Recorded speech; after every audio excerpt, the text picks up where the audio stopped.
నమస్తే. Welcome to legend TV. ప్రస్తుతం మనతో పాటు ఎమ్మెల్సీ బల్మూరి వెంకట్ గారు ఉన్నారు. మాట్లాడదాం. అన్న చెప్పండి, నిజంగా కాళేశ్వరం విషయంలో లక్షల కోట్ల స్కామ్ జరిగిందని చెప్పేసి పెద్ద ఎత్తున కూడా మీరు చెప్తా వస్తా ఉన్నారు. దానికి సంబంధించి ప్రూఫ్స్ కూడా మీ దగ్గర బయట కూడా పెట్టారు. ఎందుకు నిజంగా దీనికి సంబంధించి ఇది ఓన్లీ 94,000 కోట్లు మాత్రమే జరిగిందని చెప్పేసి పెద్ద ఎత్తున కూడా మన విచారణలో కూడా మాట్లాడుతూ ఉన్నారు. కావాలని ఇరికించే ప్రయత్నం చేస్తా ఉన్నారని చెప్పి మాట్లాడుతున్నారు బీఆర్ఎస్ పార్టీ. వాళ్ళకి ఏం చెప్తారు?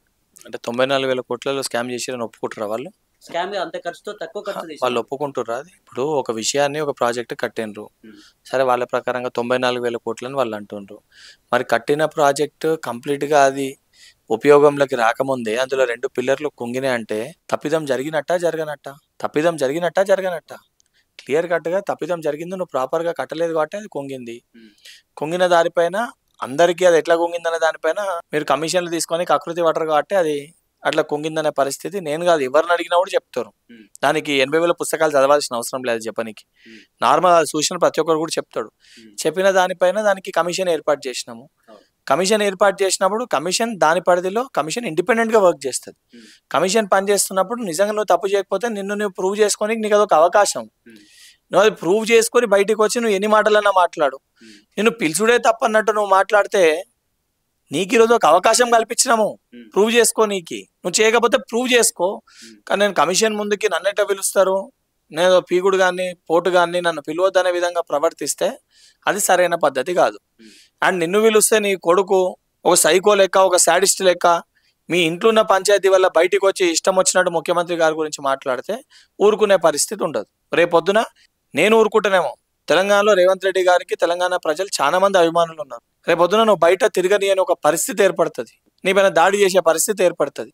అటువంటి పరిస్థితి తెచ్చుకొని మళ్ళీ మేమే చేస్తామని మళ్ళీ మమ్మల్ని అంటాడు. అటువంటిది కావద్దని చెప్పి అలా కేటీఆర్ పైన సైబర్ క్రైమ్ లో కంప్లైంట్ ఇవ్వడం జరిగింది.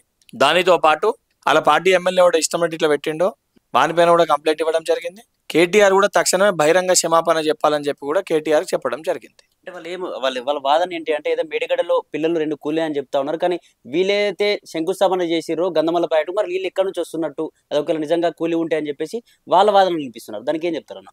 ఇదిగో గంధమల్ల ప్రాజెక్ట్ ఎక్కడికి వెళ్ళి నీళ్ళు వస్తున్నాయి, మేడిగడ్డ 2 పిల్లర్లు గుంగినాయి.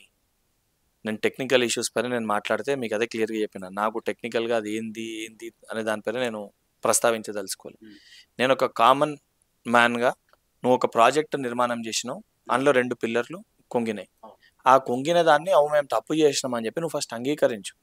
అదొక చిన్న పొరపాటు లెక్క. అంటే అదేదో నువ్వు ఒక చిన్న రూమ్ కట్టుకుంటే ఆ రూమ్లో ఏదో 2 ఇటుక పిల్లలు ఇరిగిపడ్డట్టు కాదు. నీ ప్రకారంగా నీ మాటల ప్రకారంగానే 96,000 కోట్లు పెట్టి నువ్వు ప్రాజెక్ట్ కట్టినా అంటున్నావు. ఆ ప్రాజెక్ట్ కట్టిన దాంట్లో దానికి నిజంగా బేస్ ఏదైతే ఇంపార్టెంట్ అయిన కాళేశ్వరానికి సంబంధించిన 2 పిల్లర్లు కుంగినాయి ఒక ప్రాజెక్టు. ఏది దాంట్లో నీళ్లు నింపక ముందే. నిజంగానే రేపు పొద్దున నింగి ఏదైనా పరిస్థితి అయి మొత్తం ప్రాజెక్టు అది బేర్ చేయలేక కూలింటే, దానివల్ల ప్రజలకి ప్రాణ నష్టం జరిగింటే ఎవరు బాధ్యత వహిస్తారు? ఎవరు బాధ్యత వహిస్తుండే? సిగ్గు శరం లేకుండా ఇంకా దాన్ని సమర్థించుకుంటుర్రా? 2 పిల్లర్లు కుంగితే ఏమవుతుంది అని చెప్పి మాట్లాడుతుండ్రు. కొంచెమన్నా ఆలోచన ఉండాలి, విజ్ఞత ఉండాలి. ఏం మాట్లాడుతుర్రో చదువుకొని 80,000 పుస్తకాలు చదువుకుంటే సరిపోరు. కనీసం జ్ఞానం ఉండాలి. ఏం మాట్లాడుతున్నాం, మనం దేని గురించి ప్రస్తావిస్తున్నాం అని చెప్పని. ముందు సరిగా అన్నీ నాకే తెలుసు అని చెప్పి ఒంటెత్తు పోగొడుతూ నేను తీసుకున్న ఒక నిర్ణయాల వల్ల ఈ తప్పిదం జరిగిందని చెప్పి తెలంగాణ ప్రజానీకానికి నువ్వు సమాధానం చెప్పి క్షమాపణ అడగాలి. నువ్వు 95,000 కోట్లు నీ ఫార్మ్ హౌస్ లో భూమి మీద తెచ్చి పెట్టలే. నువ్వు చెప్పే 95,000 కోట్లు అనుకున్నా కూడా నీ ఫార్మ్ హౌస్ లో భూమి మీద తెచ్చి పెట్టలే. తెలంగాణ ప్రజల సొమ్ము అది, తెలంగాణ ప్రజల సంపద. దాన్ని నువ్వు అడ్డగోలుగా కమిషన్లకు ఆకృతి పడి నువ్వు కట్టి ప్రాజెక్ట్ కొంగుతే ఇంకా దాని గురించి సమర్థించుకొని నువ్వు మాట్లాడుతున్నావు అంటే సిగ్గుశరం ఉండాలి వాళ్ళకి. వాళ్ళ రకంగా మాట్లాడుతున్నారు అని చెప్పి ప్రజలు వాళ్ళకి నెలకేసి కొట్టారు. అంటే వాళ్ళ వాదన మరొకటి ఏంటంటే, సుప్రీంకోర్టు అనుమతి ఇచ్చింది దీనికి, అలాగే రేవంత్ రెడ్డి గారి మామ కూడా అంగీకరించింది. ఇప్పుడు ఎందుకు అప్పుడు సమర్థించిన కాంగ్రెస్ పార్టీ నాయకులు ఇప్పుడు ఎందుకు వ్యతిరేకించాల్సి వస్తుందని చెప్పేసి, ఇది కావాలని చేస్తున్నారని చెప్పి నిన్న కొన్ని వాదనలు వినిపించారు బీఆర్ఎస్ నాయకులంతా. ఇప్పుడు వాళ్ళు వినిపియనికి ఏదన్నా చెప్తారు. ఇప్పుడు ఏదన్నా కూడా మంచి కోరి చేస్తున్నప్పుడు మంచి చేస్తారని అనుకుంటాము. అందులో తుక్లగాన లెక్క తల తిక్కగా సమాధానం లేకుండా పైకెళ్ళి కిందకి నీళ్లు పోసుకో, ఏదైతే సంబంధించి తీసుకురావాల్సిన దాన్ని కిందకెళ్ళి పైకి నీళ్ళకి తీసుకొస్తామని చెప్పి ప్రాజెక్ట్ రీడిజైన్లు చేంజ్ చేసి ఆలోచన లేకుండా తల తిక్కగా చేసి తర్వాత జరిగిన తప్పిదాలకు ఏ ప్రభుత్వం అన్నా ఏ స్కీమ్ అన్నా ఏ ప్రాజెక్ట్ అన్నా తెచ్చినప్పుడు మొదట్లో దాన్ని చెప్పేది ప్రజలకు ఉపయోగపడుతుంది అంటే మనం అందరం కూడా దాన్ని స్వాగతిస్తాం. కానీ దాంట్లో అవినీతికి అక్రమాలకి పాల్పడి ప్రాజెక్ట్ ఏదైతే ప్రజలకు అందుబాటులోకి తీసుకురావడం కాదు, కేవలం అందులోకి వెళ్ళి కమిషన్లు తీసుకోవడం ఒకటే మాకు ప్రాధాన్యత అనే విధంగా ప్రవర్తించినప్పుడే ఈ తప్పులన్నీ కూడా బయటికి వస్తాయి. ఆ తప్పులు బయటికి వచ్చినప్పుడు తప్పనిసరిగా దాన్ని విమర్శిస్తారు. దానికి సంబంధించి కమిషన్లు ఏదైతే వేయడం జరుగుతుందో దానిపైన విచారణ జరుగుతుంది. తప్పు చేస్తే జైల్లో కూడా పెడతాం. అది ప్రొసీజర్ సిస్టమ్. దాన్ని పెట్టకూడదు, మా కుటుంబం దానికి భిన్నము, మేము తీసుమార్కాలం తోపులం అని అనుకుంటే తెలంగాణ యువకులు గుడ్డలు తీసి కొడతారు అట్లా మాట్లాడితే. ఓకే అండి. ఇది ఇలా ఉంటే తెలంగాణ ఏదైతే మీ కాంగ్రెస్ పార్టీ అధికారంలోకి వచ్చిన తర్వాత 2 సంవత్సరాలు గడుస్తూ ఉంది. అయినా జాబ్ క్యాలెండర్ ఇచ్చారు కానీ ఇప్పుడు కూడా నోటిఫికేషన్ ఇంకా ఇవ్వట్లేదని చెప్పేసి నిరుద్యోగులు కొంచెం నిరాశతో ఉన్నారు. కనీసం ఆవిర్భావ దినోత్సవం రోజునైనా ఏదైనా నోటిఫికేషన్ గురించి ఏమైనా మాట్లాడబోతారేమో అని చెప్పేసి ఎదురు చూసాం. కానీ ఎప్పుడు కూడా కనీసం వాళ్ళ మూసు కూడా ఎత్తలేదు రేవంత్ రెడ్డి అని చెప్పేసి కొందరు మాట్లాడుతూ ఉన్నారు నిరుద్యోగులు. వాళ్ళకి ఏం చెప్తారు? రేవంత్ రెడ్డి గారు ఇప్పటి వరకు మాట్లాడిన ప్రసంగంలో దాదాపు 14 సార్లు తెలంగాణ రాష్ట్రంలో ఉన్న యువకులను ఉద్దేశించి మాట్లాడారు. బహుశా 10 ఏళ్లలో కేసీఆర్ గారు యువకులను ఉద్దేశించి 5 సందర్భాల్లో కూడా మాట్లాడలే. రేవంత్ రెడ్డి గారు ఈ 18 నెలల కాంగ్రెస్ పరిపాలనలో, ప్రజా పరిపాలనలో 14 పైనే మోర్ దెన్ 14 టైమ్స్ నిరుద్యోగులను ఉద్దేశించి వేరే వేరే సందర్భాల్లో మాట్లాడడం జరిగేది. అండ్ గత ప్రభుత్వము ఆలోచన లేకుండా తలతిక్కగా ప్రవర్తిస్తూ వ్యవహరిస్తూ మాకే అన్నీ తెలుసు అని చెప్పి కేవలం నోటిఫికేషన్లు ఇచ్చి పబ్బం గడిపే ప్రయత్నం చేసింది. మేము వచ్చినాక సుమారు 24 పైచీలకు నోటిఫికేషన్లకు సంబంధించిన ఉద్యోగాలకు సంబంధించిన కోర్టు కేసు చిక్కుముళ్లలో ఉండి అన్ని కూడా పెండింగ్లో ఉండే. అందులో 2017కి వెళ్ళి ఉన్న జాబ్స్ కూడా ఉండే. సరే, వాళ్ళు నోటిఫికేషన్ ఇచ్చారు, వాళ్ళు ఎగ్జామ్ పెట్టారు, మనం ఎందుకు నియామక పత్రాలు ఇవ్వాలని చెప్పి మేము ఆలోచించలే. ఒక పిల్లగాడు ఎగ్జామ్ రాసి ఉద్యోగం వస్తుందని చెప్పి తెలిసి ప్రైవేట్ రంగంలో పోలేక, ఈ ఉద్యోగం రాలేక ఆ పిల్లగాడు ఆ తల్లిదండ్రులు ఎంత ఇబ్బంది పడి ఉంటారు, ఎంత మానసిక బాధ అనుభవించి ఉంటారు. వాళ్ళ బిడ్డకి ఉద్యోగం పోతే 6 నెలల్లో ఉద్యోగం పెట్టించిండు. మరి తెలంగాణలో యువకులని 6-7 సంవత్సరాలు పట్టించుకొని పీడించుకొని తిన్నారు వీళ్ళ కుటుంబం. ఈరోజు సిగ్గు శరం లేకుండా మళ్ళీ బయటకు వచ్చి మాట్లాడుతారు. వాళ్ళందరూ కూడా ఉద్యోగాలు ఇవ్వాలి, నియామక పత్రాలు ఇవ్వాలని చెప్పి ఒక తపనతోటి, తాపత్రయంతో ముఖ్యమంత్రి రేవంత్ రెడ్డి గారు అధికారంలోకి రాగానే, కాంగ్రెస్ ప్రభుత్వం అధికారంలోకి రాగానే టీజీపీఎస్సీ ప్రక్షాళన చేపట్టి ఏదైతే సంబంధించి లీగల్గా అడ్వకేట్స్ని పిలిచి అవన్నిటిని కూడా పరిష్కరించి 2ో 3ఓ మిగిలిన అన్ని కూడా నియామక పత్రాలు అందించినాం. అది కాక డిఎస్సి ఇస్తామని చెప్పి ఊరిస్తే మేము రాగానే ఇమీడియట్గా 11,000 డిఎస్సి నోటిఫికేషన్ ఇవ్వడం కాదు, 3 నెలల లోపల ప్రాసెస్ అంతా కంప్లీట్ చేసి నియామక పత్రాలు ఇచ్చినాం. ఈరోజు తెలంగాణలో ఉన్న ఉద్యోగులకు 1వ తారీఖు జీతాలు ఇస్తున్నాం. అండ్ వేరే గ్రూప్ 1, గ్రూప్ 2 కొన్ని ఇష్యూస్ కూడా మీరే బీఆర్ఎస్ పార్టీ ప్రతిపక్షాలు కొన్ని తప్పుడు కేసులు వేసి మేము ఇయ్యలేంది వీళ్ళు ఇస్తారు అని చెప్పి ఆపే ప్రయత్నం చేస్తారు. అవన్నిటిని కూడా టీజీపీఎస్సీ సమర్థవంతంగా దాన్ని లీగల్గా దాన్ని ఏదైతే న్యాయపరంగా దాన్ని ఎదుర్కొంటుంది. అవన్నీ పరిష్కారం అయినాక మొన్నటి వరకు వర్గీకరణ ఉండే దాన్ని కూడా పరిష్కరించుకున్నాం. అతి త్వరలో గౌరవ ముఖ్యమంత్రి రేవంత్ రెడ్డి గారి నోటి మీదుగా ప్రభుత్వంలో ఉన్న ఖాళీలన్నీ కూడా భర్తీ చేస్తామని చెప్పి ఒక శుభవార్త తెలంగాణలో ఉన్న నిరుద్యోగులకి ముఖ్యమంత్రి గారు ఇవ్వబోతున్నారు. అంటే నిరుద్యోగులు ఏం చెప్తాను అంటే మరో పెద్ద ఉద్యమం రాబోతోంది. ఏదైతే గత ప్రభుత్వం అధికారంలో ఉన్నప్పుడు ఎవరైతే నిరుద్యోగులకు సపోర్ట్ గా ఉండి మా కోసం పోరాటం చేశారో వాళ్ళకు పదవులు వచ్చి ఇప్పుడు సైలెంట్ గా ఉంటున్నారు. ఇటు బలమూరు వెంకట కావచ్చు, కోదండరామ్ సార్ కావచ్చు, ఐఎస్ మురళీ గారు కావచ్చు, వీళ్ళు ఎందుకు ఇప్పుడు మాట్లాడలేదు మా పక్షాన అని చెప్పేసి కొందరు వాదనలు వినిపిస్తారు స్టూడెంట్స్. వాళ్ళకి ఏం చెప్తారు? 2015 ఏప్రిల్ 15 బల్మూరి వెంకట్ ఎన్ఎస్వై రాష్ట్ర అధ్యక్షునిగా కాంగ్రెస్ పార్టీ విద్యార్థి విభాగానికి విద్యార్థుల చేత ఎన్నుకోబడ్డాడు. నా విద్యార్థి విభాగంలో కేవలం ఎన్ఎస్వైలు ఉన్న సభ్యత్వమే సుమారు 1,24,972 మంది. మొదటిసారి నేను ఎన్నుకోబడ్డప్పుడు ఏది నా దాంట్లో ఉన్న మెంబర్షిప్, మా ఎన్ఎస్యూలో భాగస్వాములైన విద్యార్థులు వాళ్ళతోటి బల్మూరు వెంకట అనేటోడు 2015కి వెళ్ళి 2024 వరకు అంటే 23 వరకు మేము అధికారంలో వచ్చేంత వరకు ప్రతి సమస్య పైన నేను పోరాటం చేసింది. నిరుద్యోగులకి ఈ సమస్య ఉందని చెప్పి తెలిస్తే మా ఎన్ఎస్యూ శ్రేణులతోటి నేను ధర్నాలు కానీ, ఆందోళన కానీ, న్యాయపరంగా కానీ పోరాటాలు చేసింది.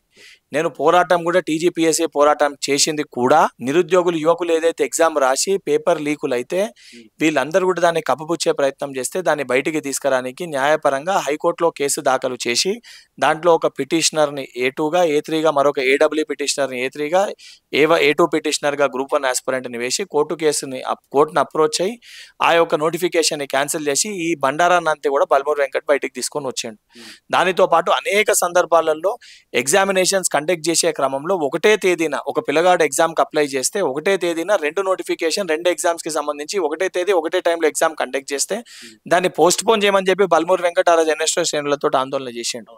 ఇవన్నీ చేసింది కూడా నియామకాలు వాళ్ళు ఇవ్వడంలో విఫలం అయినప్పటికీ కూడా వాళ్ళు ఇస్తారు అని ఒక ఆశతో ఉంటే ఇచ్చే క్రమంలో కూడా ఉద్యోగాలు అమ్ముకుండ్రు. అంగట్లో సరుకు లెక్క నియామక పత్రాలను ఏదైతే సంబంధించి క్వశ్చన్ పేపర్లను అమ్ముకుంటే ఆ రోజు బల్మూరు వెంకట అనేటోడు పోరాటం చేస్తే 88 కేసులు పెట్టుకొని నాతో పాటు సుమారు 300 పైచీలకు ఎన్ఎస్ఓ శ్రేణుల పైన కేసులై భౌతిక దాడులు అనుభవించి దెబ్బలు తిని మానసికంగా అన్ని రకాలుగా ఇబ్బందులు పడి కష్టపడి యువకులకు కూడా వాళ్ళకి సంబంధించి చికటపల్లి సెంట్రల్ లైబ్రరీ కానీ, ఉస్మానియా యూనివర్సిటీ కానీ, లేదా ఇతర విశ్వవిద్యాలయాల్లో కూడా అందరూ స్టూడెంట్స్ తోటి కలిసి వాళ్ళకి వాస్తవాలు చెప్పి, వాస్తవాలు ఎక్స్ప్లెయిన్ చేసి తెలంగాణ రాష్ట్రంలో వాళ్ళందరి సహకారంతో కాంగ్రెస్ ప్రభుత్వాన్ని ఏర్పాటు చేసుకున్నాక బల్మూరి వెంకట్ ఎమ్మెల్సీ అయినాక కూడా మీరు అన్న ఇదే ఉస్మానియా యూనివర్సిటీ సంబంధించి ఆర్ట్స్ కాలేజ్లో బల్మూరి వెంకట్ మీటింగ్ పెట్టడం జరిగింది. చికటపల్లి సెంట్రల్ లైబ్రరీకి బల్మూరి వెంకట్ వెళ్ళడం జరిగింది.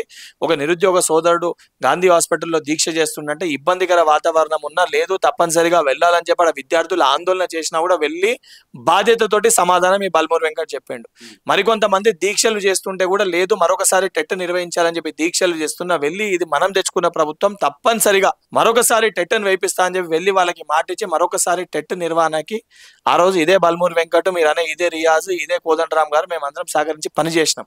ఈ రోజు కూడా యువకులకు ఏ సమస్యలు ఉన్నా 24 గంటలు 365 రోజులు ఎమ్మెల్యే క్వార్టర్స్ లో నా పాత నివాసం నారాయణగూడలో యువకులకు ఏది ఉన్నా కూడా ఇదే బల్మూరి వెంకట్ గాని నా లెక్క కోదండరామ్ గారు కానీ రియాజ్ గారు కానీ ఆగునూరు మురళి గారు కానీ అందరూ కూడా యువకులకి అందుబాటులో ఉన్నారు.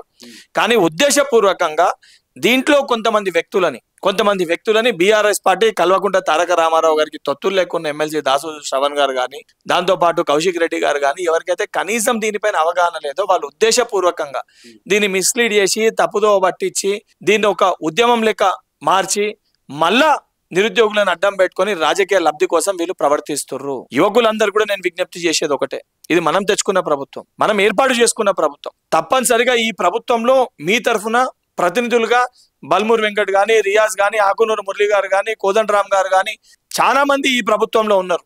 తప్పనిసరిగా మీ సమస్యలు ఏమున్నాయి మీ ఇబ్బందులు ఏమున్నాయి 100% అవన్నీ మాకు తెలుసు. కానీ ప్రతిపక్షంలో ఉన్నప్పుడు అన్ని విషయాలు బయటకు వచ్చి వివరించినప్పుడు ఈ రోజు ప్రభుత్వంలో ఉన్నప్పుడు లోపల ప్రతి అనుక్షణం ప్రతిరోజు మీ గురించి మీకు ఉద్యోగాలు ఇవ్వాలని చెప్పి ముఖ్యమంత్రి గారు తాపత్రయపడుతారు. తప్పనిసరిగా ఇస్తారని ఒక నమ్మకం కూడా మనకు ఉండాలి. ఎందుకంటే మనం వారు ముఖ్యమంత్రి కావాలని చెప్పి మనం ఎన్నో కలలు కానీ పోరాటం చేసి కష్టపడి వారిని ముఖ్యమంత్రి చేసుకున్నాం. ఈ రోజు ఇటువంటి దొంగలు ఎవరైతే లఫూడ్ లుచ్చాగాన్లు 10 ఏళ్ళు పట్టించుకోని వాళ్ళు పేపర్ లీక్ అయితే కూడా కనీసం మాట్లాడని కేసీఆర్ వాళ్ళ కుటుంబ సభ్యులు ఈ రోజు మన గురించి మాట్లాడుతుర్రు అంటే మరి మన కోసం మాట్లాడుతుర్రా రాజకీయ లబ్ధి కోసం మాట్లాడుతుర్రా ఒకసారి మనం పునరాలోచించుకోవాలి. తప్పనిసరిగా అతి త్వరలో మీకు ముఖ్యమంత్రి గారి నోటి మీదుగా ప్రభుత్వంలో ఉన్న ఖాళీలన్నీ కూడా భర్తీ చేస్తామని చెప్పి శుభవార్త మీరు వినబోతున్నారని చెప్పి మీ ద్వారా తెలంగాణలో నిరుద్యోగులకు కూడా నేను చెప్పదలుచుకున్నాను. ఒకటి చివరిగా ఏదైతే కాంగ్రెస్ ప్రభుత్వంలోని మంత్రి పదవుల్లో సామాజిక న్యాయం జరగట్లేదు, ఏదైతే సీనియర్ పార్టీ నాయకులు ఉన్నారో వాళ్ళకి రాకుండా కొత్తగా పార్టీలోకి వచ్చిన వాళ్ళకి మంత్రి పదవులు ఇస్తా ఉన్నారు, ఇందులో అన్యాయం జరుగుతుందని చెప్పి అలకతో ఉన్న వాళ్ళని బుజ్జగించే ప్రయత్నం చేస్తుంది కాంగ్రెస్ పార్టీ అని చెప్పేసి ఒక బయట ప్రచారం నడుస్తూ ఉందన్న, దీనికి ఏం చెప్తారు? ఒకటి సోషల్ జస్టిస్ సోషల్ ఇంజనీరింగ్ చేయకపోతే సోషల్ ఇంజనీరింగ్ చేయలే అని మాట్లాడతారు.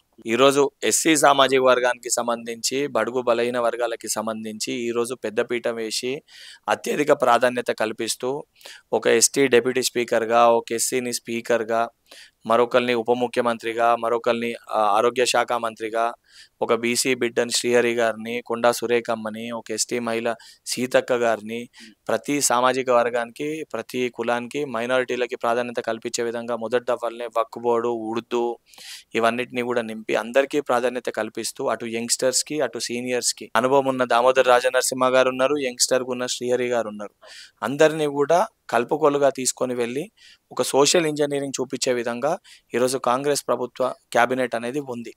ఉద్దేశపూర్వకంగా సరే దాంట్లో ఎవరికన్నా ఇబ్బందులు ఉండొచ్చు, సీనియర్ ఉండొచ్చు, మేము అర్హత ఉంది మాకు ఎందుకు వస్తలేదని అనిపించవచ్చు, దాన్ని నేను తప్పు పడతలేను.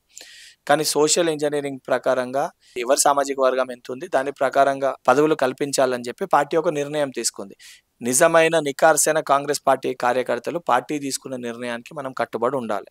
ఎవరైనా అలకతోటి ఉంటే మా కుటుంబ సభ్యులు అలకతోటి ఉన్నారు కాబట్టి వెళ్ళి వారితో మాట్లాడాల్సిన ఒక బాధ్యత మా పార్టీలో ఉన్న పెద్దల పైన ఉంటుంది, అది వాళ్ళు చేస్తారు, దాంట్లో తప్పేముంది. ఇప్పుడు కొట్లాటలు గడబడలు ఎక్కడ లేవు.